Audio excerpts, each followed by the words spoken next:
Bu Mega tuh ingin ngajarin parpol yang lain untuk ya gini loh sistem kita tuh seperti ini gitu. Dealnya bukan sekarang. Kalau misalnya saya yang nentuin sama kamu ya buat apa kita punya presiden gitu loh.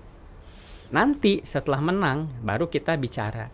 Nanti pasti Bu Mega paham lah, pasti ada ya negosiasi, ada bagi-bagi kursi. Cuma nanti setelah ada hasilnya gitu. Nah orang nggak mau, kebanyakan parpol itu nggak mau jadi kaya lagi. Ada yang levelnya masih siapa dapat dapat berapa menteri, ada yang levelnya memang ini gimana nih supaya siapapun yang menang apa nanti ya Indonesia tetap bergerak ke arah yang lebih.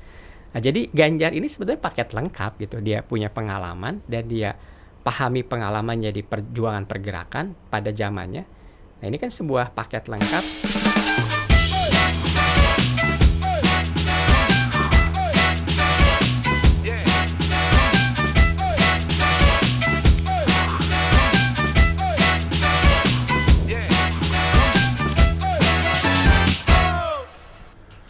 Oke, welcome to Total Politik dan kita ketemu di Filosofi Total Politik. Yeah, bersama Prof.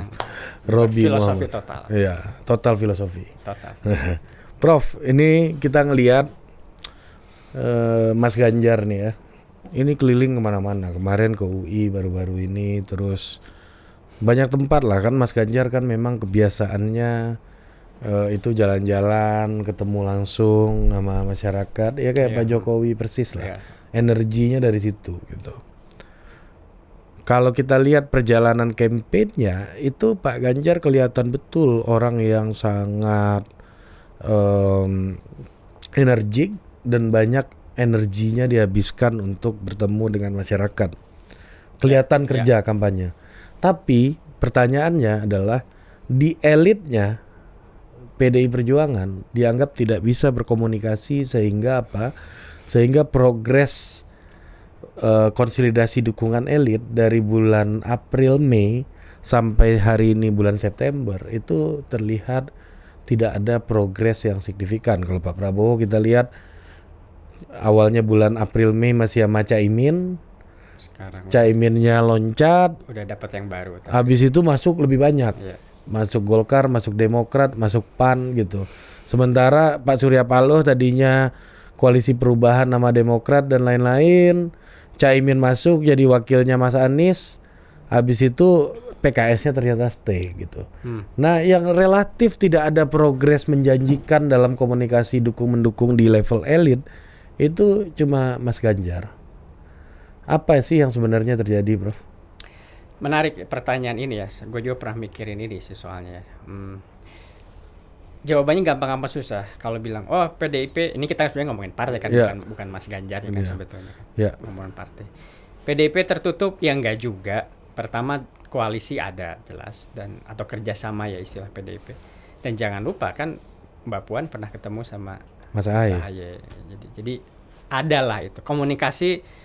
Pasti selalu terjadi lah di balik layar kan, selalu ada. Cuman memang di sini menurut gua kita harus paham PDIP atau Ibu Mega.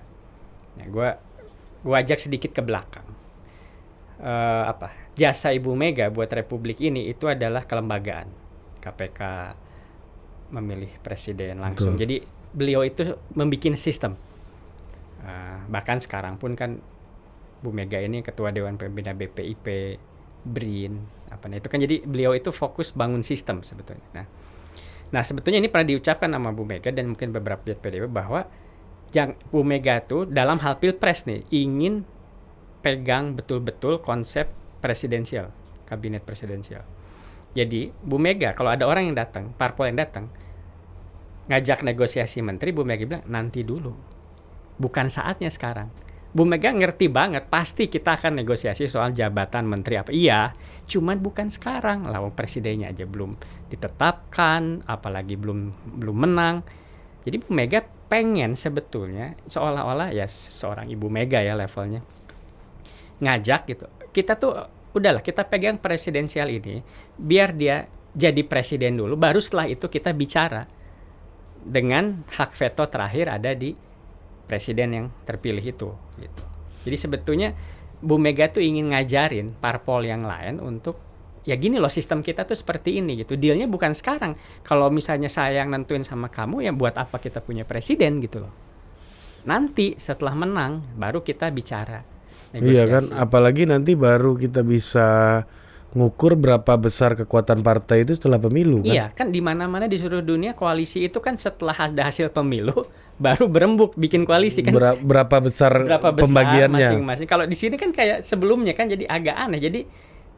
Jadi yang nentuin ya sangat segelintir elit soal kerjasama Iya, koalisi. tapi gue baru ngeh juga loh itu.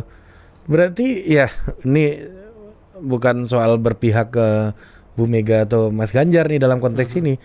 Tapi hasil pemilunya itu baru ada di 2024. Iya, maksudnya gitu. Pembagian menterinya mau dipakai yang pencalonan apa hasil pemilu, itu yang jadi pertanyaan kan sebenarnya kan. Kan gini, kalau misalnya mau sekarang ya PDIP gede dong, ngapain negosiasi sama partai non peserta pemilu misalnya kayak Perindo atau Hanura kan. PDIP ya udah ambil semuanya kan.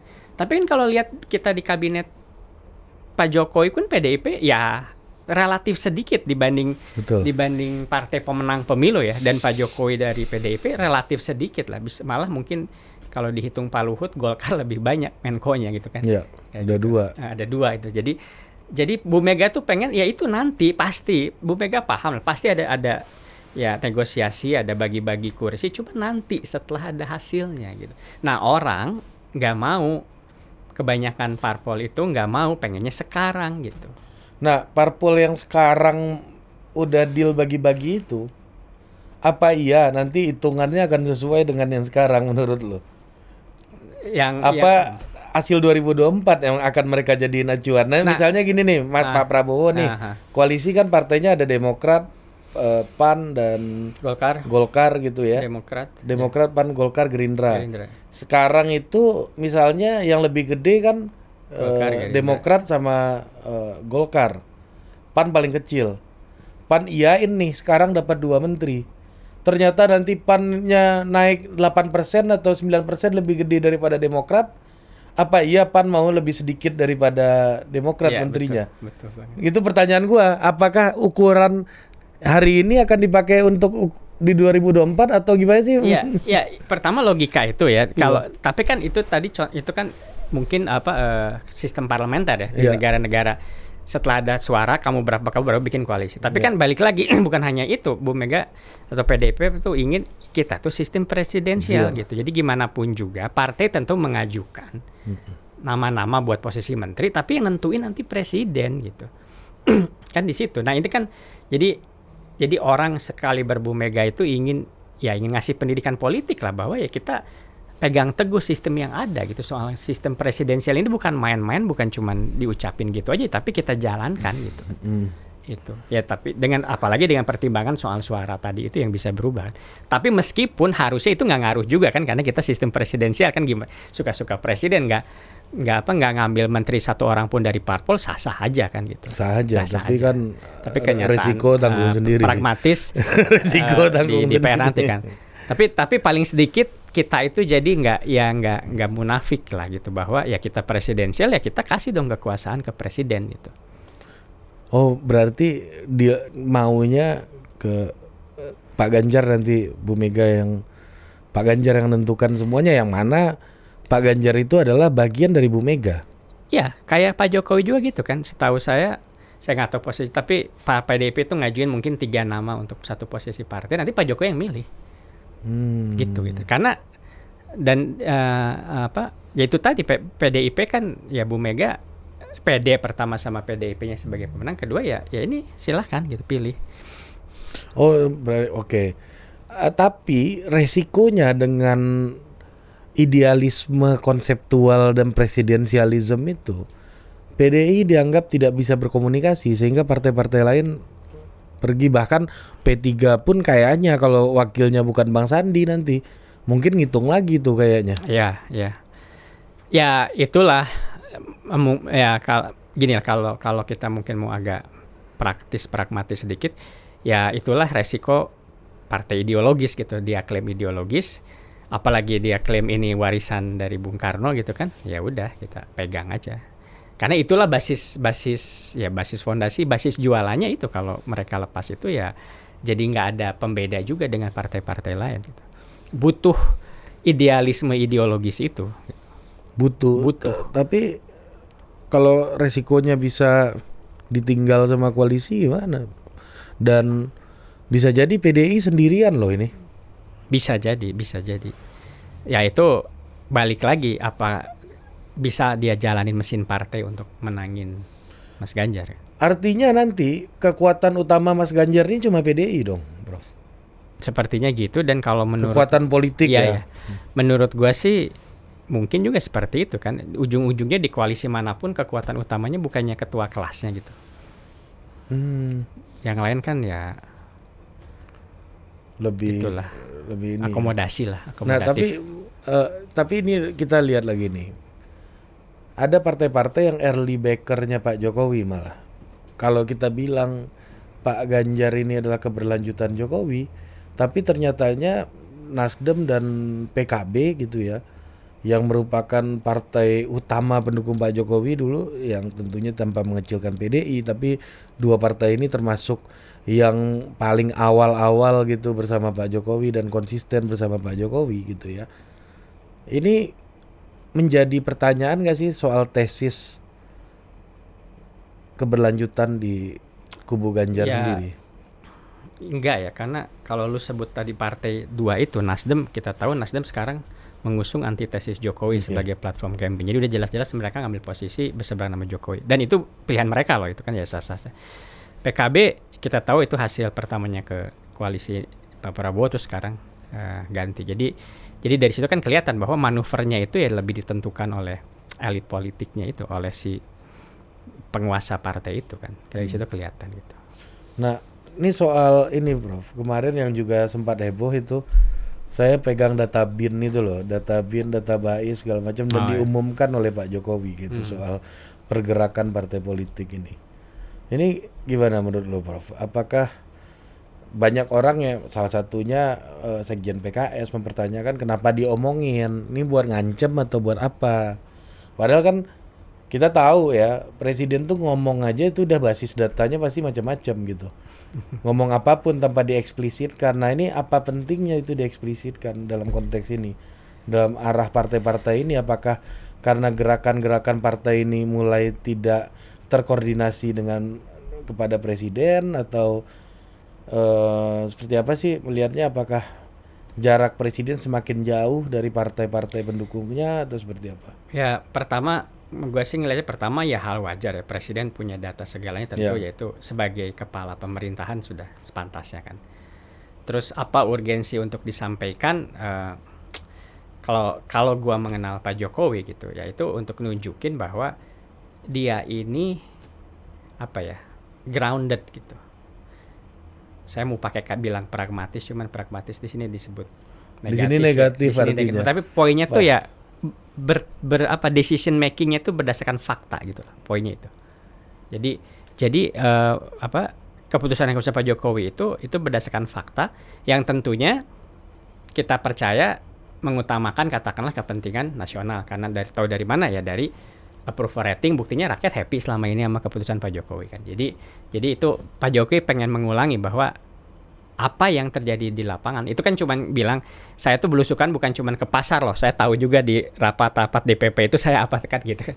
Nah itu kan ya jadi ya Pak Jokowi itu paham lapangan betul gitu, dan itu keputusan-keputusan yang diambil perusahaan politik tentunya itu akan ya grounded itu terhadap fakta di lapangan. Dan itu ketika itu lagi bertemu relawan yang mana relawannya Pak Jokowi sangat emosional kan. Gimana dalam hal emosional? ini sangat emosional sekarang, terbelahnya, ada yang ke Ganjar, ada yang ke Prabowo gitu. Jadi kalau menurut gue ya Pak Jokowi lagi menunjukkan bahwa decisionnya ya benar, setuju gue. Ya jadi gini, misalnya kan ada yang bilang, wah Pak Jokowi ini kemana gitu. Ada Pak Jokowi bingung atau takut atau nggak tahu misalnya Islam radikal di mana. Ya Pak Jokowi tahu semua gitu, tahu. Jadi kalau kita punya teori, wah kalau Pak Jokowi tahu X, pasti dia udah milih A gitu kan. Nah nggak gitu loh. Ini ada pertimbangan yang justru yang kita nggak tahu, dan beliau sebagai presiden itu yang tahu. Ya setiap langkah itu bagi seorang presiden ada perhitungan-perhitungan yang kompleks ya. Yang ya apa level playing fieldnya beda lah sama kita gitu. Kita cuma ngitung 4 faktor, ya Pak Jokowi ngitung 23 faktor gitu, misalnya 200 faktor gitu. Apa iya itu perlu disampaikan gitu, Prof? Apa pentingnya untuk disampaikan ke relawan? Dalam hal politik ya, terutama kepentingan politik pertama ya tentu karena informasi kan, informasi is a weapon kan zaman sekarang. Jadi menunjukkan bahwa ya Pak Jokowi pegang informasi, karena itu kan. Karena di politik ya zaman sekarang ya semuanya kan tergantung dari informasi apa yang diperoleh. Jadi itu sebuah pesinya politik, apapun langkah-langkah yang catur yang diambil itu akan tahu lah kurang lebih gitu ya. Sebagai pemain catur juga, sebagai pemain politik juga. Jadi itu sebagai statement yang menurut gua sih halus bahwa ya I'm on top of things lah. Saya ini masih grandmaster gitu loh. I'm on power. Iya masih on top, jadi kayak gitu. Jadi itu sebagai interpretasi politik dia. Seperti itu gitu. Ya, tapi gue sih ya maksudnya gini loh. Ya di dalam konteks Pak Jokowi mengerti elite behavior, ngerti arah-arah partai politik segala macam. Ya. Tapi di sisi yang lain, balik lagi ke tema kita, Mas Ganjar sebagai kader separtainya Pak Jokowi malah tidak mendapatkan dukungan nih situasinya hari ini. Terbatas lah dukungannya dibanding yang lain, progresnya. Ya. Mungkin gue sebelum ke situ di relawan itu kan pendukung Pak Jokowi. Jadi bilang kan katanya panas kan. Tenang, I know what I'm doing gitu loh. I know what I'm doing, you just follow me or you just wait gitu lah, kurang lebih kayak gitu. Jadi itu dalam konteks itu ke relawan itu, bahwa tadi soal tadi Mas Ganjar apa? Ya Mas Ganjar sebagai kader separtainya Pak Jokowi gitu ya, malah kayaknya elitnya nggak ada progres nih, gerakan elitnya ke Mas Ganjar gitu.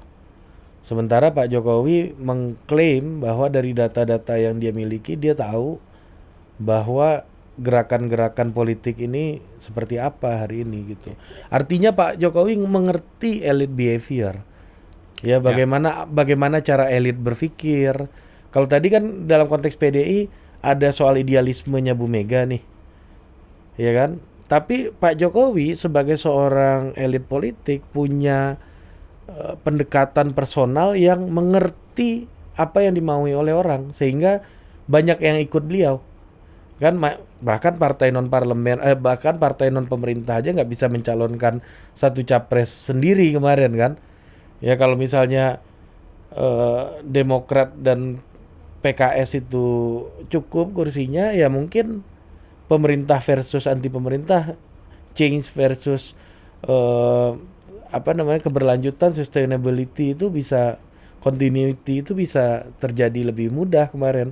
Tapi bahkan Pak Jokowi bisa merangkul partai ini lebih banyak. Artinya dalam komunikasi elit, Pak Jokowi punya skill, punya independensi, dan mampu membangun trust di kalangan parpol. Tapi di Mas Ganjar itu nggak terlihat, Prof. Betul, itu mampu membangun trust. Nah, ya sebetulnya itu kan berarti kan kelebihan kekuatan yang dimiliki PDIP kan, ya Pak Jokowi kan kader PDIP juga kan pastinya gitu. Jadi dan tentu itu bisa diakses oleh PDIP dong, maksudnya sebagai kader PDIP. Jadi nah, tapi menurut gua mungkin ini ya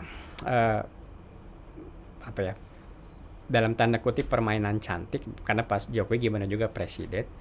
Tapi tentunya karena partainya sama PDIP kan, jadi sebetulnya kayak ya udahlah nggak usah terlalu barengan, karena kan nanti juga orang ribut juga menggunakan fasilitas negara, kekuatan negara untuk pemenangan itu. Jadi menurut gua Pak Jokowi ini harus memainkan yang pas, karena kan nggak mau juga dituduh untuk itu tadi merusak demokrasi dengan terlalu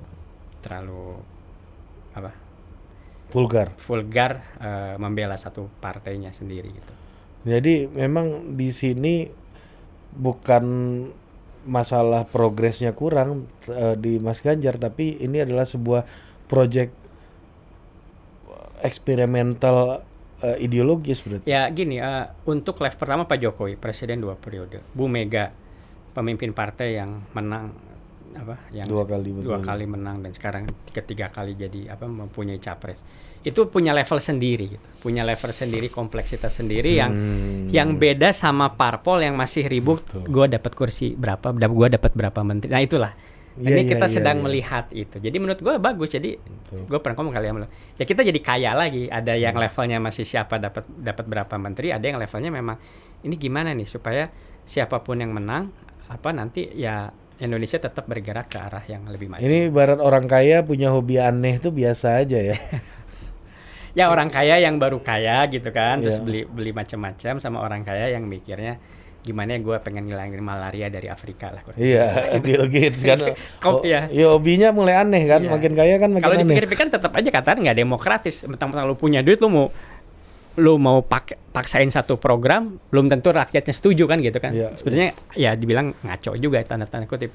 Tapi kan ya mereka bisa jadi. Tapi kan itulah kompleksitas kayaknya berapa lu punya berapa juta dolar atau lu punya puluhan miliar dolar kan beda.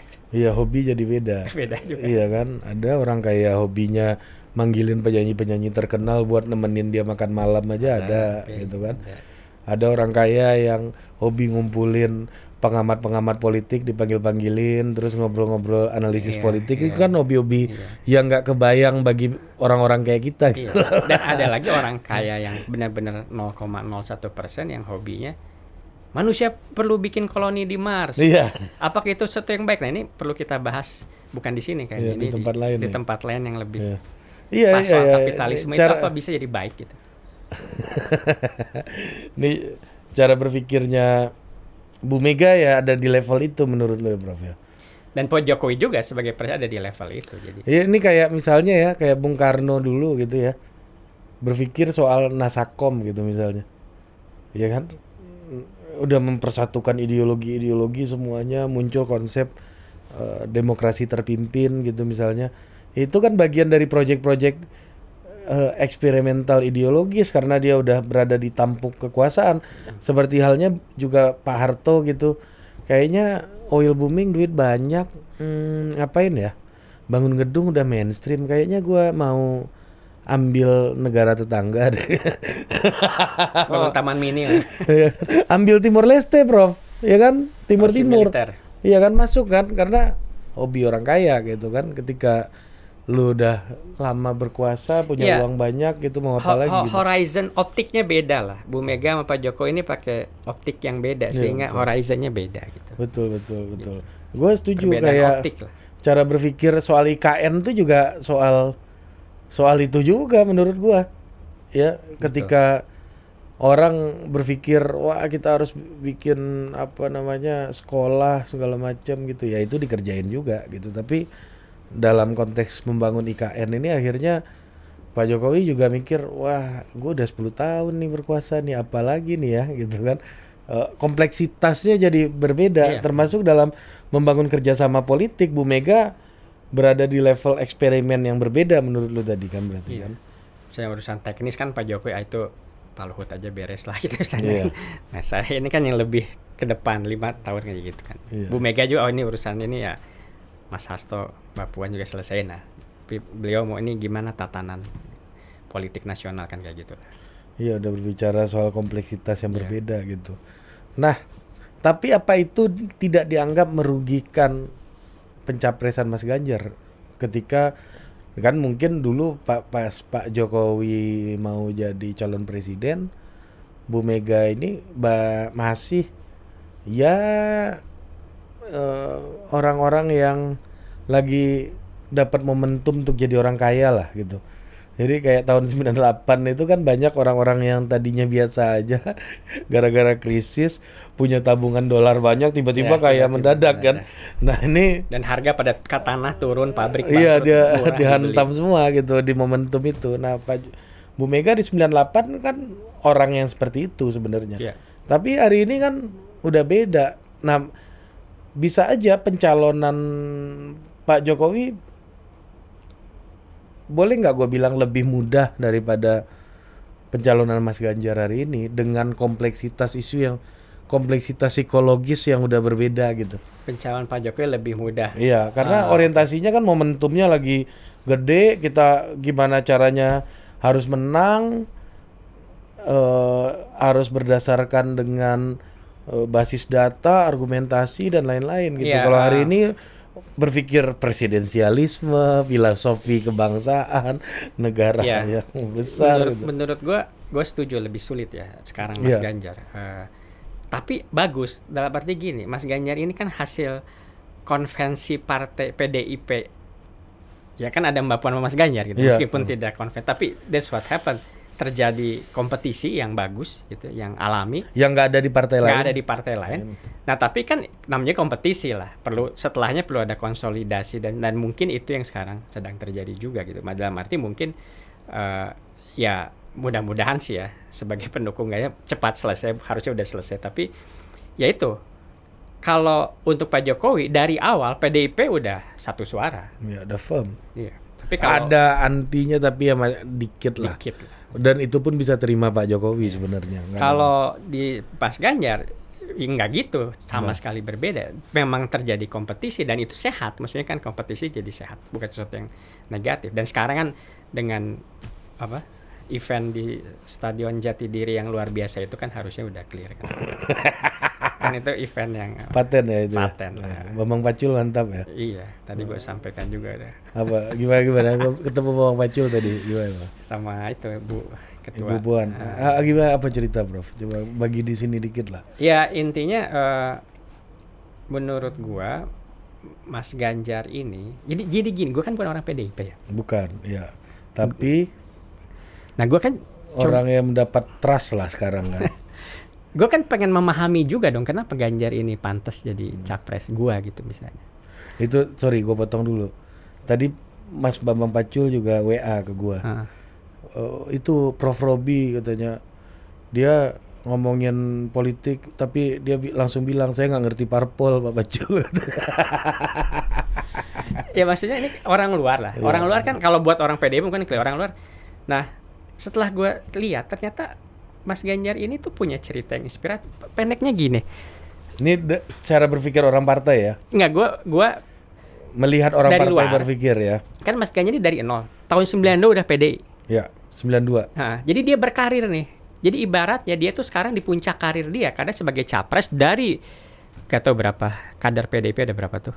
Nah, ya aktif mungkin 2 juta 2 kali juta. ya. Hanya satu orang kan capres. Nah, bayangin sebuah proses yang luar biasa kan. Nah, itu kan. Nah, jadi ada sesuatu tuh di situ, itu bukan sembarangan orang lah. Ini kita bisa. Nah, terus gue lihat. Jadi pertama Ganjar ini orang biasa, katakanlah miskin gitu ya. Orang rakyat, hidup susah. Nah, ketika dia kuliah, ternyata dia bukan cuman kuliah, dia tuh ya anak muda, memberontak, menggugat, naik gunung di gunung terjadi diskusi-diskusi. Zaman itu Orde Baru.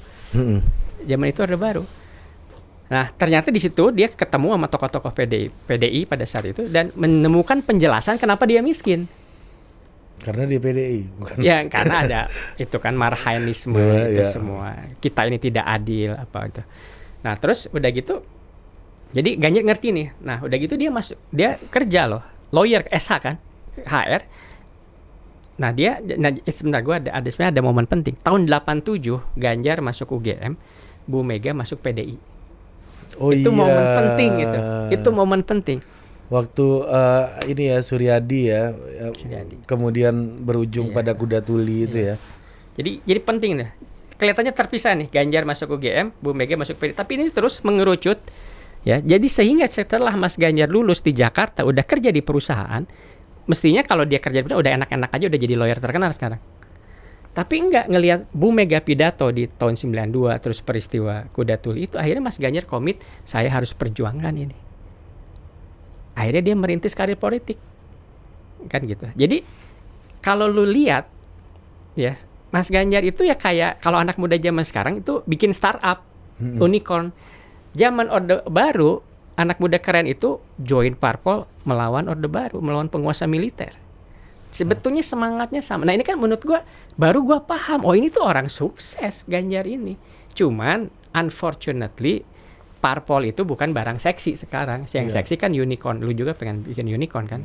Kalau masuk parpol lu juga mikir 2 kali gitu. Iya. Nah, lebih mikir lah daripada masuk unicorn. Wah, ini ada kesempatan dapat jutaan dolar. Nah, tapi poin gua adalah ya itu sebetulnya keunikan Ganjar, dan ini penting karena Ganjar itu jadi hidup susah tapi punya basis ideologis. Kurang lebih gitu.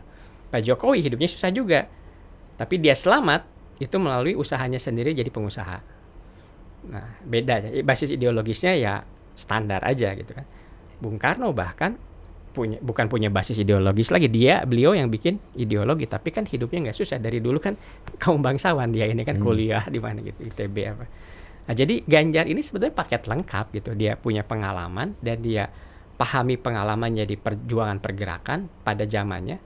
Nah, ini kan sebuah paket lengkap mewakili keresahan anak muda menghadapi ketidakpastian lah kurang begitu.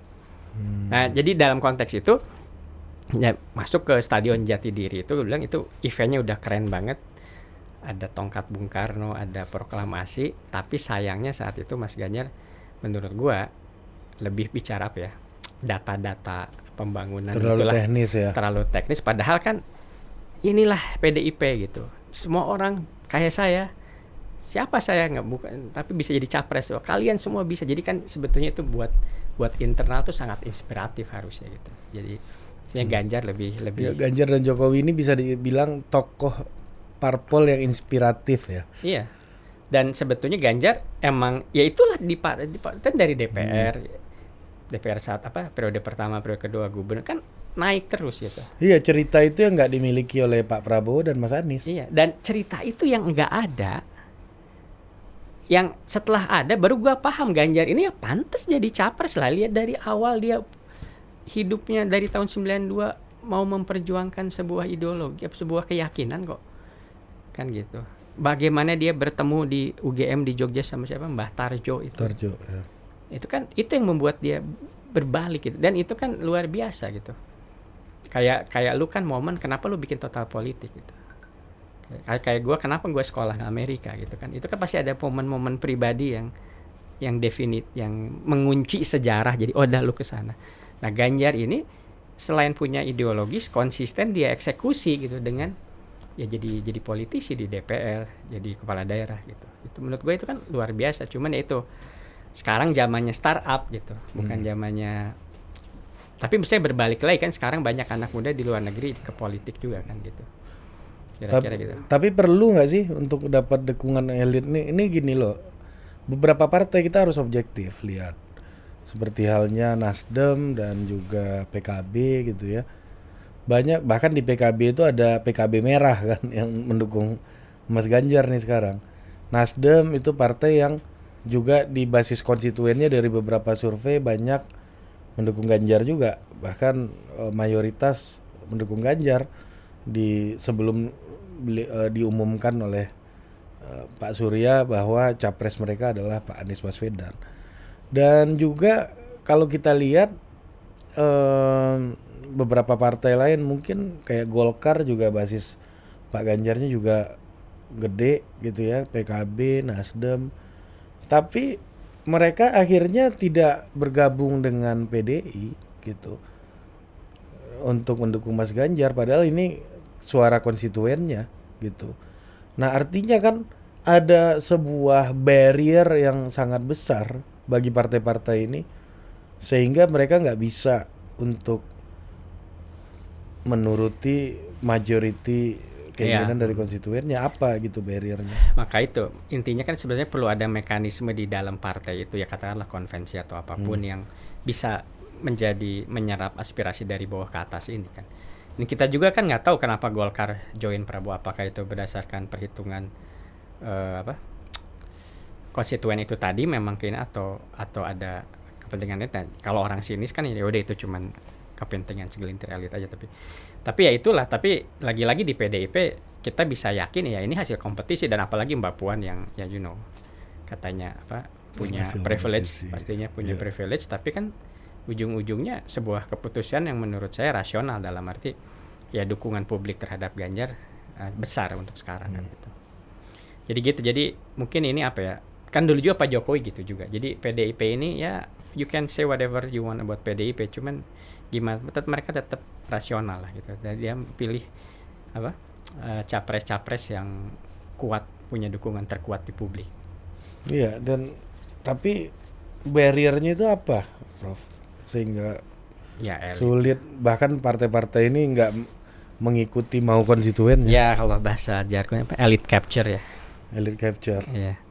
Jadi akhirnya elit ini pegang apa, gatekeeper, pegang pintu, akhirnya dia batasi siapa yang akses. Ya politik istana lah, politik kekuasaan. Ini permainan akses aja kan. Siapa yang membatasi? Ya yang punya jabatan, yang punya power itu membatasi seperti apa kan, kayak gitu. Kan mereka sendiri yang bikin aturan gimana capres, gimana menentukan koalisi, partner koalisi. Itu kan sebetulnya bisa disurvei juga. Konstituen siapa yang paling irisannya paling menguntungkan sehingga dibentuk koalisi, kan bisa dihitung sebetulnya, bukan tebak-tebakan kan. Tapi jadi maksud Prof bahwa partai ini bergerak basisnya bukan rasionalitas seperti halnya Pak Jokowi ngomong data bin, data base, data survei. Rasionalitas demokratis dalam arti konstituen penting. Ya. Ini kan jadinya ya kepentingan elitnya aja kan. Deal mana yang paling menguntungkan buat elit? Deal mana ya? Paling benar elit, dengan asumsi kalau elitnya untung akan trickle down ke bawah kan, gitu asumsinya. Berarti tren politik kita jadi top down lagi dong, Prof. Justru itu. Apa yang membuat menurut Prof Robi secara filosofis gitu ya, membuat tren top down ini, kalau kita lihat ya di banyak negara, pemimpin-pemimpin yang dalam tanda kutip tidak terlalu demokratis ini pencintanya banyak kan gitu. Misalnya kayak bahkan Francis Fukuyama aja bencinya bukan main tuh sama Putin gitu misalnya. Tapi di Rusia pemimpin kayak Putin tuh orang yang sangat dicintai. Erdogan di Turki sangat dicintai. Lee Hsien Loong yang di Singapura, Lee Kuan Yew nih rame lagi nih di Netflix, Lee Kuan Yew kan. Iya kan? Lu lihat sharingnya di mana-mana ya sekarang ya. Ya? Di story banyak banget. Banyak banget iya kan, dan itu kan ciri-ciri bahwa ini pemimpin-pemimpin top down semua nih tipikalnya nih. Pertama dua level menurut. Jawaban pertama, kita tuh suka hero. Manusia itu butuh narasi, di narasi itu perlu pahlawan. Pahlawan ini satu individu. Jadi kita tuh apapun yang terjadi akan buat seseorang tuh jadi melebihi daripada dirinya sebagai sebuah mitos kan. Sebetulnya belum tentu top down, maksudnya ya kita tahu kan dia harus negosiasi, dia harus ngatur. Kalau nggak kan dia bisa dikudeta juga. Top downnya bisa jatuh, bisa dikudeta juga kan. Itu sih pertama. Jadi kita harus jangan terlalu cepat terima bahwa ini pemimpin top down itu, karena belum tentu sederhana itu. Ya Soeharto pun jatuh. Gitu. Ya, tapi tends to top down lah. Lean to top down. Lean, tapi nggak sesederhana itulah intinya poinnya. Apalagi zaman sekarang. Gue jadi lupa mau ngomong apa. Poin keduanya, menurut gue sih ini oke, dalam arti inilah jeniusnya bangsa Indonesia. Menurut gue, kita ini hasil kompromi. Di satu sisi kita pengen komit sama demokrasi rakyat, makanya pemilihan langsung presiden dibuka. Cuman juga ya tahulah elit-elit ini nggak bisa nahan ego hawa nafsunya, dikasih ruang juga. Jadi ya kayak gini sistemnya sekarang, tapi ya fine lah. Kalau di Amerika ada DMC ini apa namanya primary. Ada